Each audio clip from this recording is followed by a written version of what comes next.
The Bible devotes much of its narrative to passages about marriage and the love between husbands and wives.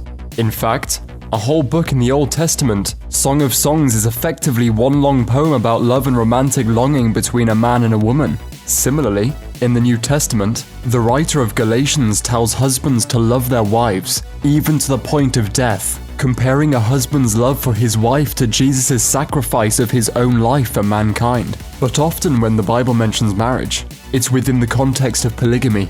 So why do most religions today avoid polygamy? Utah is a fine state. Fresh air, fine people, Orrin Hatch, you got it all. But this polygamy thing.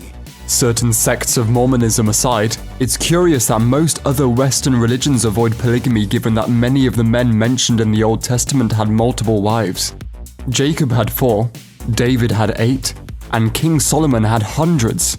It's a striking contrast to the New Testament, where most of the marriage relationships mentioned seem to refer to one man and one woman, even though, according to Chabad, polygamy was still being practiced in the culture at the time. When the Old Testament mentions polygamy, though it's mentioned neutrally, the practice is neither promoted nor condemned. Indeed, sometimes men who took on extra wives did so to their peril, but mainly because of other problems as opposed to the marriage itself. Solomon, for example, had hundreds of wives but didn't get into any real trouble until he disobeyed God and took on foreign wives, who then convinced him to worship idols. So it wasn't the fact that he had multiple wives that was the problem, it's that some of them were the wrong wives. The one exception to this neutral approach to polygamy comes, unsurprisingly, in the New Testament. Over in 1 Timothy, the Apostle Paul instructs readers on appointing leadership positions in the church and, according to some English translations, declares that any candidate for a certain job must be faithful to his wife. According to the King James Version,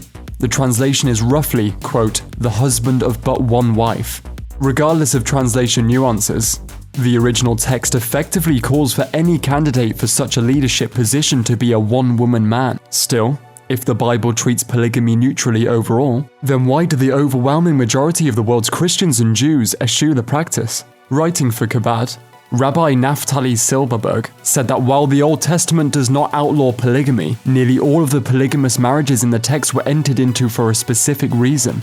He wrote, "As far as Jewish thought is concerned, polygamy is not, and never was, an ideal state. The Old Testament is replete with references to husband and wife being two halves of one whole. Indeed, in AD 1000, Rabbi Gershom banned polygamy for all Ashkenazi Jews, with other Jewish communities outlawing polygamy later. Christendom has, by and large, taken on the same view. In the 1500s, the Council of Trent outlawed polygamy for all Catholics, and when the Protestant Reformation came along, church leaders ultimately moved towards fully banning plural marriage for the same basic reason as the Jewish community. Though the scriptures don't forbid polygamy directly, the broader ideal is that a marriage is a relationship between two people, and two people only. Another thing to consider about the Bible's teachings about polygamy was that times were different. Women were forced to be largely dependent on men, whether it was their relatives or their husbands. If there was no man to support them, they had little recourse other than to become slaves or sex workers. So while not ideal, joining or forming a polygamous family was sometimes done as a matter of protection. Polygamy was also a matter of practicality for some men. It ensured the family lineage was kept intact if his first wife could not bear him children. Marriage was also a way to form alliances between nations, which was reportedly the situation for Solomon and King David.